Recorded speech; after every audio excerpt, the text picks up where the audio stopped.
yesterday you not categorically, but said you don't like the Miller fight. Since then, I believe Salita has come forward and offered it to Matchroom. No. Definitely not. No, I mean, one, it's not a fight that I would consider at the moment. Two, Dimitri Salita came on yesterday and offered me Otto Warling.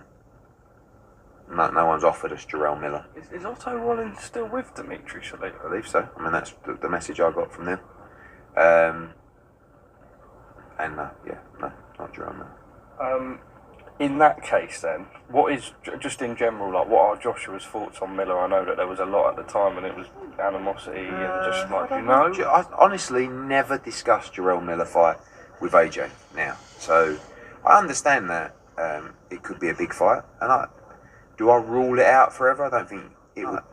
Do I rule it out forever? I don't think it would be wise in this crazy boxing world to rule anything out forever. Obviously, I don't like what happened. I do understand it's a big fight, but it's not something we're looking at the moment. Dillian White, can you see yourself working with him moving? Those are the words of Eddie Hearn as he totally dismisses Jarrell Miller as an opponent. And let me tell you how we know for a fact that Eddie Hearn has absolutely 100% no intentions on Jarrell Miller coming back is because he didn't even talk to Anthony Joshua about that. Now, you think, this is how this works, I feel. Eddie Hearn's more like the boxing advising brain. And he comes to Anthony and he's like, look, Anthony, we got Otto Vilene, which he ain't going to take, and I'll explain that later. Then we have, this guy, and then we have Jarrell Miller. You know what I mean? And based on what Eddie recommends, those are pretty much the picking options of what Anthony Joshua will choose from. And then they will make that selection based on what Eddie's coming forth with. But as you guys clearly heard that Eddie Hearn doesn't really care for that. He's like, well, I don't think it's fair to say, I don't think it'll be forever. But like, that's last of your list. And he ever even admitted, yeah, it'd probably be a big fight. So if it'll probably be a big fight, why the fuck won't you make it? You know what I mean? Like, that fight is the reason. Jarrell Miller, people, with his cap ability and his marketing ability based on his cap ability, was able, him and AJ, to sell out Madison Square Garden in like 2 hours or some shit like that. It was like they sold it out. Yeah, people wanted to see AJ in the States. I get it.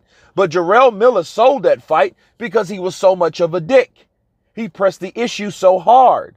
And I think he was putting himself in that position to be hated. So when people hate you, they're going to pay extra to see you get beat. That's where Jarrell Miller was. And you think all the drug stuff and all that he been involved with, you think people hate him less? No, they probably hate him more. That would be the redemption. Do you guys understand that Jarrell Big Baby Miller is the reason why Andy Ruiz taxed that ass and the reason why Anthony Joshua is not undefeated anymore? Do you guys see that? Because see, if it wasn't for Jarrell Miller, there would be no Andy Ruiz. There would be none of that shit. None. Joshua wouldn't spend all of 2019 fighting Andy Ruiz, losing it and trying to get it back if it wasn't for Jarrell Miller failing those drug tests. So Jarrell Miller, and since he's been, I think this is his fourth fight back clean. You know what I mean? I think at that point, Eddie Hearn should have a type of mindset, not necessarily giving Jarrell Miller an opportunity, but giving Anthony Joshua that opportunity to avenge the situation, to slice this man in two, to beat the shit out of this man, to put this man in his place due to the fact that, you fucked up my career for a bit.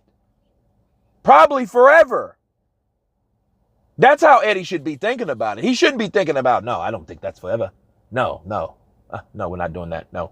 And I'm thinking like, okay, why? Because Jarrell Miller is a guy that can sell a fight. And people know that's the biggest fight that didn't happen.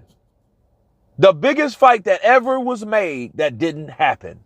It wasn't any discrepancy about contracts or any of that stuff. It was about Jarrell Miller failing those drug tests. So all this man really technically has to do is pass a fucking drug test so he can get in there with Anthony Joshua, and these guys could officially go at it. All the trash talk Jarrell Miller has been talking about.